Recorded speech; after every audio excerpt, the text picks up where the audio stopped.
بسم اللہ الرحمن الرحیم۔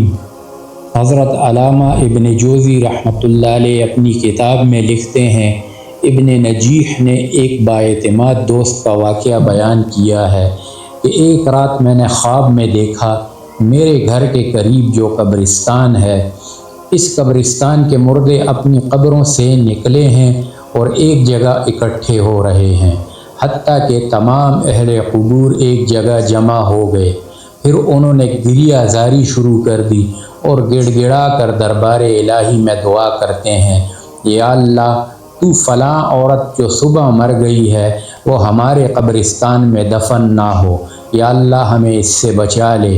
یہ گریہ زاری سن کر میں نے ایک مردے سے پوچھا، ماجرا کیا ہے، تم کیوں یہ دعا کر رہے ہو؟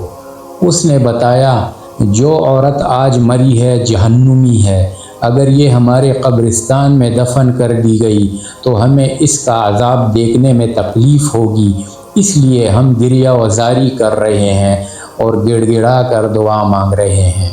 یہ سن کر میں بیدار ہو گیا اور سخت متعجب ہوا۔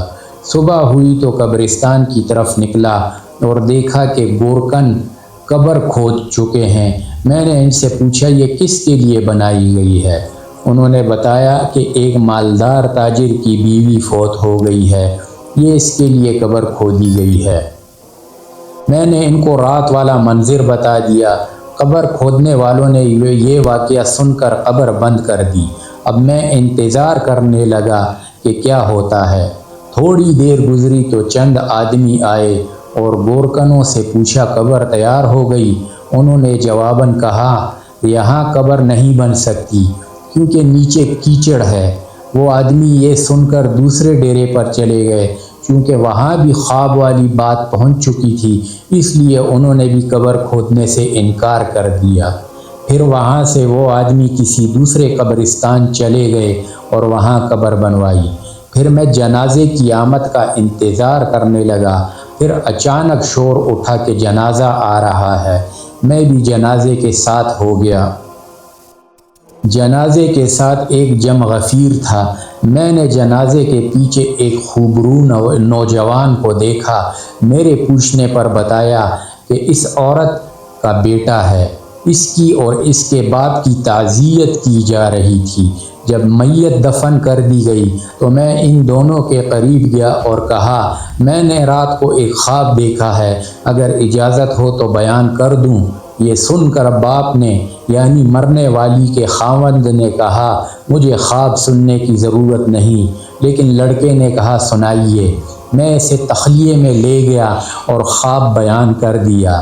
پھر اس سے کہا، تجھے چاہیے کہ تو اس بات کی تفتیش کرے اور وجہ معلوم کرے کہ کیوں قبر والوں نے گڑ گڑا کر دعائیں کی ہیں۔ اس نوجوان نے کہا، اور تو مجھے کچھ معلوم نہیں، مگر اتنا جانتا ہوں کہ میری ماں شراب نوشی کرتی تھی اور گانے سنتی تھی، نیز دیگر عورتوں پر بہتان لگایا کرتی تھی، مگر یہ افعال اتنے سنگین نہیں کہ یہاں تک بات پہنچ جائے کہ مردے بھی دعا کریں کہ یہ ہم میں دفن نہ ہو۔ ہمارے گھر ایک بوڑھی عورت ہے جس کی عمر 99 سال کی ہے، وہ میری ماں کی دایا اور خدمتگار تھی۔ اگر آپ چاہیں تو چلتے ہیں، اس سے پوچھیں، شاید وہ میری ماں کا کردار جانتی ہو۔ پھر ہم دونوں اس نوجوان کے گھر گئے۔ اس نوجوان نے مجھے ایک بالا خانے میں داخل کر دیا۔ وہاں معمر خاتون بیٹھی تھی۔ اس نوجوان نے بڑھیا کو میری طرف متوجہ کیا۔ میں نے خواب بیان کر کے پوچھا، اماں کیا تیرے پاس کچھ معلومات ہے؟ یہ سن کر بڑھیا نے کہا، میں اللہ سے دعا کرتی ہوں کہ وہ اسے بخش دے، وہ عورت بہت زیادہ بدکار تھی۔ اس پر نوجوان نے بڑھیا سے پوچھا، کیا میری ماں شراب نوشی، گانے سننے اور عورتوں پر بہتان لگانے کے سوا بھی گناہ کرتی تھی؟ بڑھیا نے کہا، بیٹا اگر تو برا نہ مانے تو میں بتا دیتی ہوں، کیونکہ اس آدمی نے جو خواب بیان کیا ہے یہ تیری ماں کے گناہوں کے سامنے بہت معمولی ہے۔ یہ سن کر نوجوان نے کہا کہ میں چاہتا ہوں کہ تو ہمیں بتائے تاکہ ہم ایسے کردار سے بچ جائیں اور عبرت حاصل کریں۔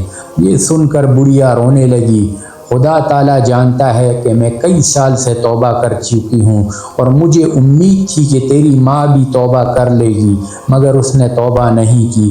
اب میں تمہیں 3 کارنامے تیری ماں کے سناتی ہوں۔ تو اس بڑھیا نے اس عورت کے لڑکے کو مخاطب کر کے کہا، تیری ماں بہت بڑی بدکار تھی۔ ہر دن 1-2 نوجوان اس کے گھر آتے تھے جن سے وہ اپنی خواہش پوری کرتی تھی، اور تیرا باپ بازار میں جا کر کام کرتا تھا۔ پھر تو جب جوانی کو پہنچا تو نہایت وجیح نوجوان تھا۔ میں دیکھا کرتی تھی کہ تیری ماں تیری طرف شہوت کی نظر سے دیکھا کرتی تھی، حتیٰ کہ ایک دن تیری ماں نے مجھے کہہ دیا، میں اپنے بیٹے پر فریفتہ ہو گئی ہوں، لہٰذا کسی طریقے سے اس کو میری طرف راغب کر۔ میں نے سن کر تیری ماں سے کہا، بیٹی یہاں تک کیوں جاتی ہے؟ تیرے لیے اور بہت سے نوجوان ہیں جن سے تو اپنی خواہش پوری کرا سکتی ہے، لہٰذا بیٹی تو اللہ سے ڈر اور اس ارادے سے باز آ۔ تو تیری ماں کہتی تھی، نہیں، مجھے اس کے سوا صبر نہیں۔ تو میں نے تیری ماں سے پوچھا، تو اس مقصد میں کیسے کامیاب ہو سکتی ہے؟ حالانکہ تیرا بیٹا ابھی نوعمر ہے، تو خواہ مخواہ بدنام ہوگی، لہٰذا خدا کے لیے اس ارادے سے باز آ جا۔ تو تیری ماں نے مجھے کہا، اماں تو میری مدد کرے تو میں کامیاب ہو سکتی ہوں۔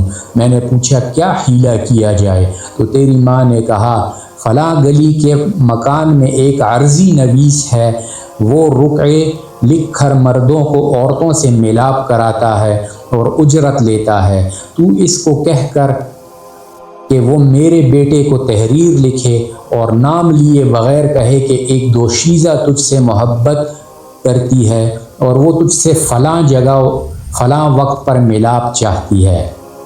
اس بوڑھی عورت نے کہا، میں نے ایسا ہی کیا، اور جب تجھے میں نے وہ خط دیا تو بھی فریفتہ ہو گیا اور تو نے لکھ دیا کہ مجھے منظور ہے، فلاں وقت میں آ جاؤں گا۔ تو میں نے تیری ماں کو وہ خط لا کر دے دیا۔ تیری ماں نے جواب پڑھ کر کہا، اماں تم میرے بیٹے سے کہو کہ فلاں وقت فلاں جگہ آ جائے، اور تو فلاں بالاخانہ یعنی اچھی طرح اسے تیار کر اور اس میں پھل اور خوشبو وغیرہ کا انتظام بھی کر، اور تو میرے بیٹے کو یہ بھی کہہ کہ جس عورت نے تجھے بلایا ہے وہ ابھی دوشیزہ ہے، وہ روشنی پسند نہیں کرتی، بلکہ یہ کام اندھیرے میں بہتر ہے، تاکہ تمہارے والدین کو تم پر شک نہ گزرے۔ پھر میں تیرے پاس آئی تو نے یہ بات مان لی اور رات کا وقت مقرر ہوا۔ میں نے تیرا جواب تیری ماں کو پہنچایا تو اس نے بہترین کپڑے پہنے اور عمدہ خوشبو لگائی، اور وہ اس بالاخانے میں پہنچ گئی، اور پھر تو بھی پہنچ گیا۔ پھر داد و عیش و سحری تک جاری رہا، پھر تو وہیں سو گیا، تو میں نے صبح کے وقت آ کر تجھے جگایا۔ پھر چند دنوں کے بعد تیری ماں نے مجھ سے کہا، اماں میں اپنے بیٹے سے حاملہ ہو گئی ہوں، اب میں کیا کروں؟ تو میں نے کہا، مجھے تو کچھ سمجھ نہیں آ رہا کہ تو کیا کرے، لیکن تیری ماں کسی حیلے بہانے سے تجھ سے اپنی خواہش پوری کرتی رہی۔ حالانکہ ولادت کا وقت قریب آ گیا تو تیری ماں نے تیرے باپ سے کہا کہ میں بیمار ہوں، میں چاہتی ہوں کہ کچھ دن اپنی ماں کے پاس رہ کر آؤں۔ تو تیرے باپ نے اجازت دے دی۔ پھر میں اور تیری ماں تیری نانی کے گھر چلی گئیں، وہاں ایک کمرے میں رہائش رکھ لی، اور جب ولادت کا وقت قریب آیا تو میں ایک دایا کو بلا کر لائی، تو تیری ماں کے ہاں ایک بچہ پیدا ہوا جو تیری ماں نے مار دیا، اور پھر ہم نے وہ بچہ دفن کر دیا۔ کچھ دن گزرے کہ تیری ماں نے مجھ سے کہا کہ اب پھر میں اپنے بیٹے سے خواہش پوری کرنا چاہتی ہوں۔ تو میں نے کہا، بیٹی جو کچھ ہو چکا وہ تیرے لیے کافی نہیں؟ تو تیری ماں نے کہا، مجھے صبر نہیں۔ پھر اسی طرح یہ سلسلہ شروع ہو گیا۔ پھر جب وہ بڑھیا دوسرا واقعہ سنانے لگی تو اس عورت کے بیٹے نے یہ کہہ کر بات ختم کر دی، اماں بس کر، اتنا ہی کافی ہے، اللہ میری ماں پر لعنت کرے اور ساتھ تجھ پر بھی لعنت ہو۔ یہ کہہ کر کہ وہ اٹھ کھڑا ہوا اور میں بھی اس کے ساتھ اٹھ کر آ گیا۔ کاش کہ وہ بڑھیا دوسرے 2 واقعات بھی سنا دیتی۔ اندازہ کیجئے کہ جب انسان کی شرم و حیا ختم ہو جائے تو وہ کس قدر پستی میں چلا جاتا ہے۔ ہمیں چاہیے کہ اس واقعے سے سبق حاصل کریں اور اللہ تعالیٰ سے پناہ مانگیں۔ اللہ تعالیٰ ہماری حفاظت فرمائے، آمین یا رب العالمین۔ وآخر دعوانا الحمد للہ رب العالمین۔